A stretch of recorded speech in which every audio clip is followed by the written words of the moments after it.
Guys, আমাকে দেখে ভয় পেও না। অনেক দিন পরে একটু রূপচর্চা করলাম, আর রূপচর্চা করতে কার না ভালো লাগে, কিন্তু আলসেমি আর কুড়েমির জন্য রূপচর্চাটা একদমই করা হয় না। আর পার্লারে যেতে বললে তো আরোই হয় না। আজকে বাড়িতে একটা বোনকে ডেকেছি একটু রূপচর্চা করার জন্য, কারণ সেই কাশ্মীর ঘুরতে গেছিলাম তখন রূপচর্চা করেছি, আর তার মধ্যে একদমই করা হয়নি, সময়েরও অভাব প্লাস একটু কুড়েমিও ছিল।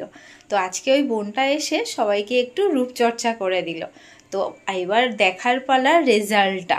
15 মিনিট ওয়েট করার পরে দেখবো আমার মুখটা কতটা সুন্দর হয়েছে। তো চলো 15 মিনিট ওয়েট করা যাক। 15 মিনিট হয়ে গেছে, এবার মুখটা ধুয়ে ফেলতে এসেছি।